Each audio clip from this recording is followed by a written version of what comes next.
Today we're going to cover functions for C++. First of all, what is function? Function is a method that takes in variables and process and return or to do something on those variables and get an outcome, or not returning an outcome. That is a function. A function, we need three things to define a function. First, it is the data type. The data type is the same way how you define in variables, like int or double. If the function is not returning anything, it will become void. Those are the three major functions data type. Second thing we need is the name of the function. It can be anything you like. Alright, but you're not going to use like those word that is reserved, like for or something like that, or while, something like that. Those are reserved words for C++ itself. So it can be anything, like maybe cal numbers, something like that, or drive. Alright, anything. And third, you need to know is what kind of variables are going through the functions, which we refer to the argument. Alright,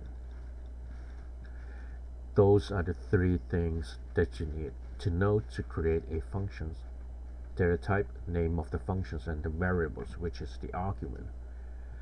Alright, so let's see how it looks like in the code. So first of all, we all have to type is input IO stream or include IO stream, right? And in main,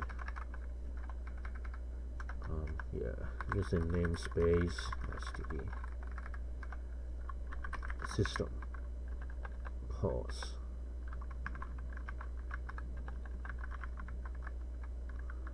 return 0. I hope by now you can remember all these lines and the meaning of it. Alright, if not, refer back to the videos from me or from your professor. So we need to create a functions, right? So as we know, we need three things. First of all is the data type of the function. Second is the function name.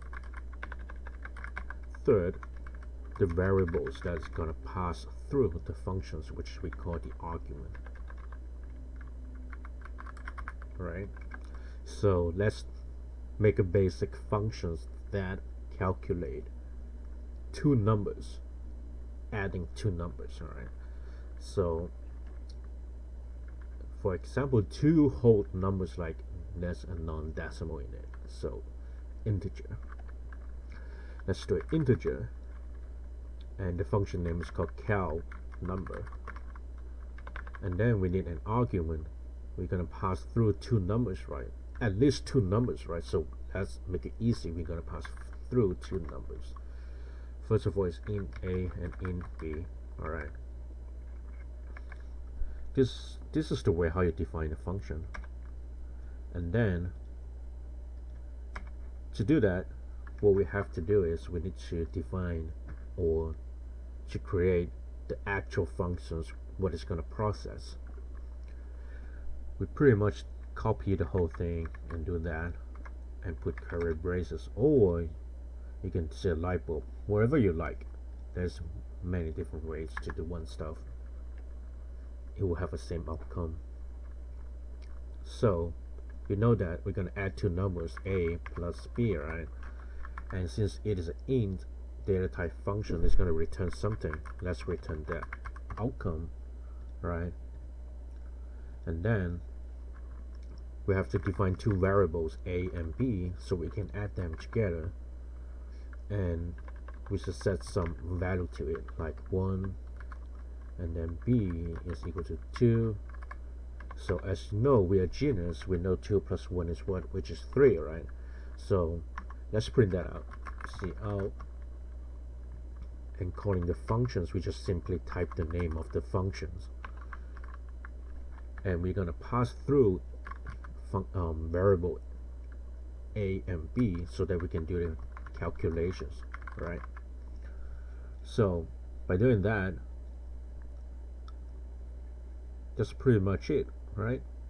So we define a function before the main, and we have the process of the functions under the main, and inside the driving code, what I mean by driving code, which is the main function, inside the main function is going to call a function called cal number, and we're going to pass through a and b, which we define as 1 and 2. So when we're calling the functions, since it is defined, it will jump to the process, the main process of the function. A is 1, we're passing a as 1, and the second variable is 2, we're passing the variable to 2. So what it does is it's going to return a plus b. But remember one thing, what you're passing right here is actually a copy of the actual values, alright? So it is a copy of value, and you're passing it to the functions, and it is actually not gonna change anything to the original values, alright? If you don't understand at this point, that's fine. I will explain this in another part of this video. All you have to know right now is define a function on top of main and know what kind of variables you need to pass through a function. At this point, we're passing 2 of them because we're going to calculate 1 and 2, a plus b.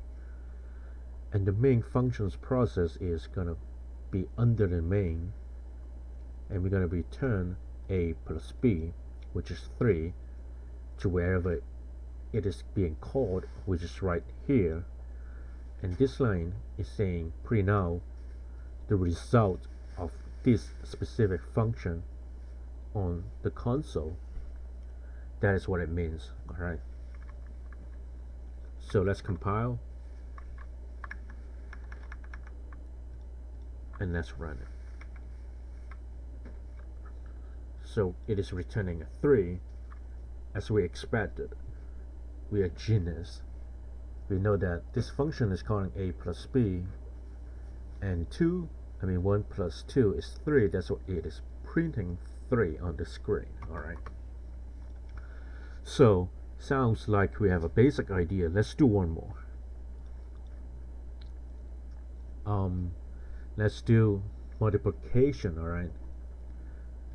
Remove this function, remove this function. We're going to do it again, create a new one. Alright, let's do it like multiplication. Alright, and we want to do is a times b. We're going to passing through 2 variables, which the data type is int. We type int a, int b, and then that's it. Alright, so we can copy the whole thing, paste it, remove the semicolon, and we put the curly braces, and we're going to return a times b. Alright, a times b, and in the cout we have to call the function, which is multiplication, right? And then we're going to pass it a and b to the function itself so we can calculate the answers. So as we expected, we are genius. We know that the outcome has to be 2. Oh, I didn't compile it. Oh. So it is 2. Alright, sounds like we have a very good idea of what we are going to do, what we are doing. Let's do something a little bit more advanced. So as we remember, I was saying we are passing like two variables to a functions. What if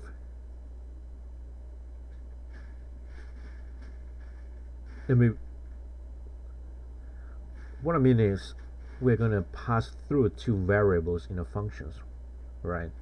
And I'm saying that when we are passing through a variable to a function, it is actually a copy of that two variables, right? Or whatever it is inside the argument bracket, right? So, what if the variables are not defined, not initialized at the beginning? All right. Let's do something. Let me show you what I mean. Let's say you know that a function is gonna calculate two numbers, all right, but you just don't know the value you want users to input it, all right, and you want to call that functions to get input and then calculate at that specific function or within the function. What we're gonna do is we create a function as well. Let's do something basic, adding two numbers, int cal number, right, a and b. You know that we're going to pass through two variables, which is a and b.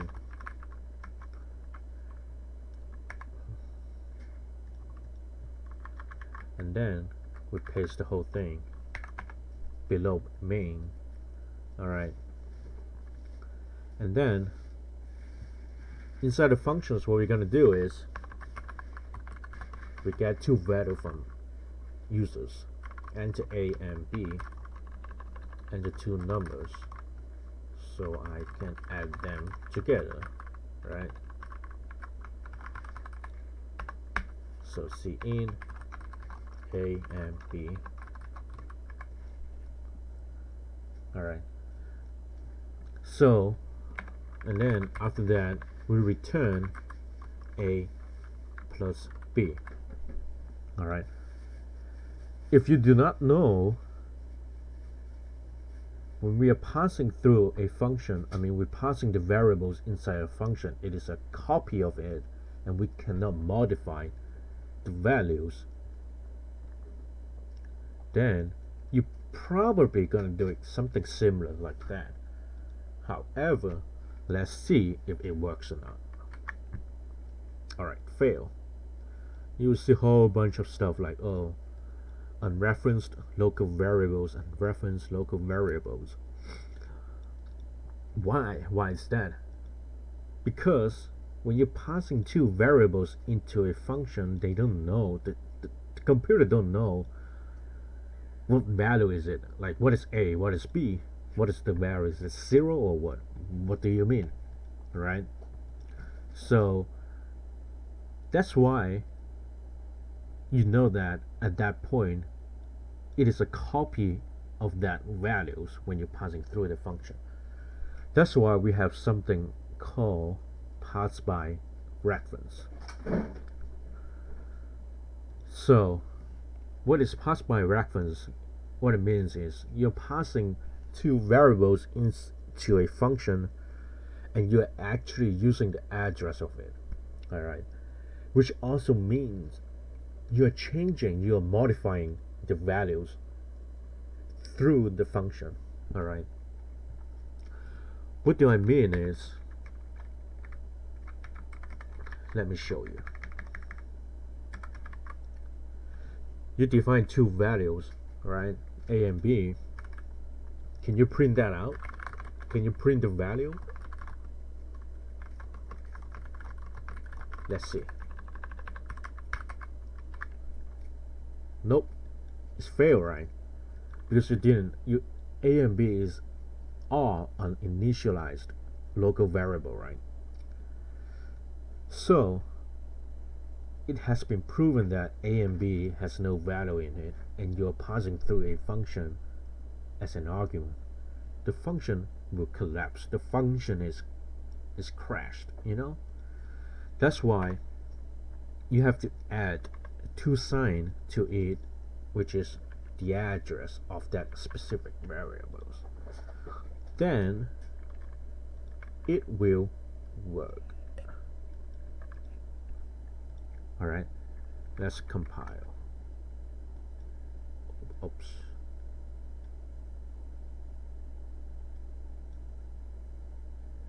Oh. Succeed. Let's see. Oh, I forget to call the function. Cal num passing a and b. Alright. We just see out the function to get the result.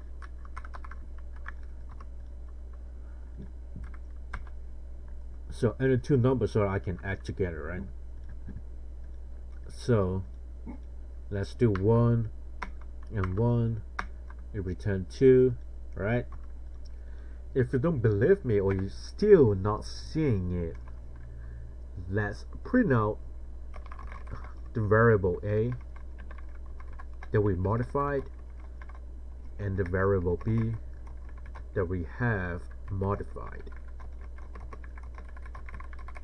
Alright, since we are inputting 1 and 1,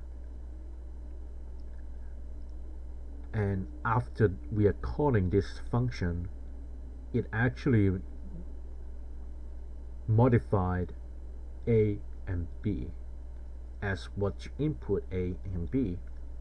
Alright, let me go through it again. We create two variables and we're calling the variable, and we're calling the function and passing through a and b, and we define the functions right here with a pass by reference, right? And this is the actual process of the function. We are asking users to input two numbers, a and b, and we add that together and return back wherever it called the function, and it will print out the result. Alright, as we did try, we know that at the beginning we're trying to print a and b, the value of a and b, we get an error, right?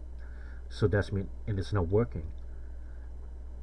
So after we called the function, we modified a and b in the computer through the address we are passing through. This is the address sign in C++, and after calling the functions, we will know that a and b, the actual value of a and b, is what we have just input in the function.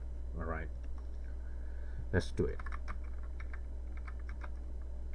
Let's say 10 and 5, so 15.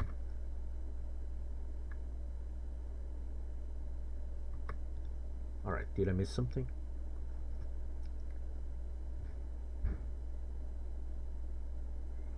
Alright, let's see what did I miss.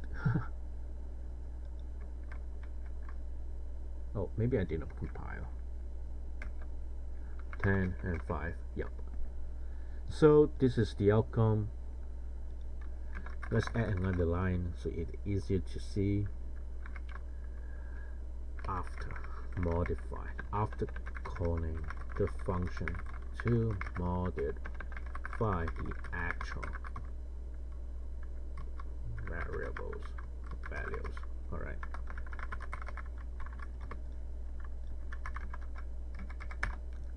So get two numbers 10 and 5.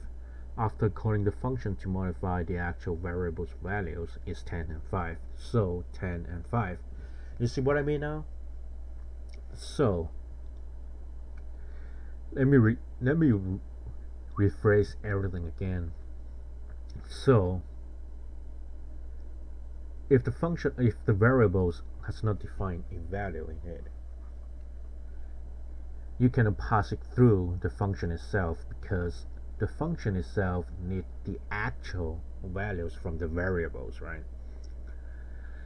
If we need to pass something that unknown values into a function, you have to use the address. Alright, that's why we have the and sign right here. So after calling the functions and you're passing an unknown, variable into a function, it will actually modify the variables for you in the C++. Alright, that's why we prove that when we call a function and you input two numbers a and b and you add that together and return the result from where it is being called, and you have actually modified the values of a and b. Alright, so that will be it for this videos. The next one we're going to talk about array and vectors.